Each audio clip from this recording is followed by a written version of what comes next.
Un exercice ici sur la détermination d'une capacité thermique de calorimètre. Donc un calorimètre contient une masse petit m1 est égale à 300 g d'eau. La température initiale de cet ensemble, c'est θ1 égale 21 degrés. On va ajouter alors une masse m2 est égale à 400 g d'eau à la température θ2 de 90 degrés. Et à l'équilibre thermique, on a mesuré une température θ équilibre de 60 degrés. Il faut déterminer la capacité thermique C du calorimètre et de ses accessoires. On donne ici la chaleur massique de l'eau, CO, 4185 joules, kg-1, Kelvin-1. C'est-à-dire que pour augmenter la température d'un kilogramme d'eau d'un Kelvin, il faut fournir une énergie de 4185 joules. Intéressons-nous tout d'abord par la quantité de chaleur qui est captée par l'eau froide et le calorimètre. L'eau froide et le calorimètre sont tout d'abord à la température θ1. Ils passent tous les deux à la température θ d'équilibre.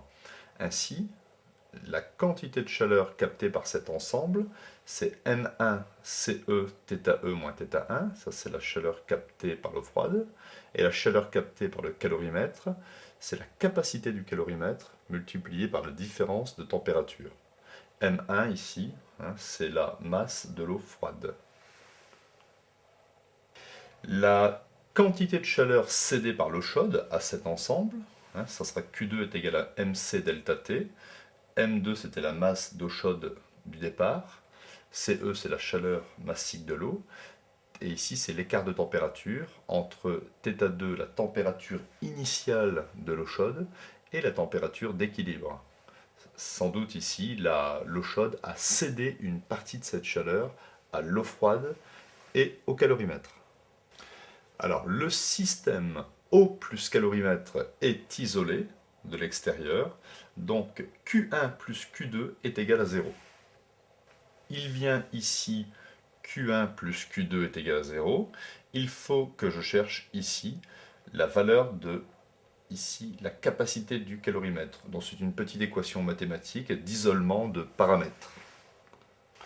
Donc ici je vais transposer ce terme à droite du égal ainsi que ce terme.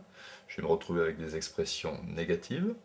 Et comme θe moins θ1 est multiplié par C, si je veux C tout seul, si je veux isoler C, je fais passer ici θe moins θ1 au dénominateur. Et j'ai donc ici l'expression finale qui va me donner, après application numérique, la valeur de la capacité du calorimètre. Ici, M1 c'était 300 grammes, donc 0,3 kg.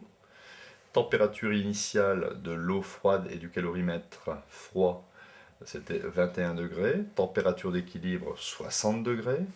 Masse d'eau chaude, 400 grammes, c'est-à-dire 0,4 kg. Et ici, température initiale d'eau chaude, 60 degrés. Donc je fais l'application numérique. Et je trouve C à peu près égal à 32,2 joules par Kelvin.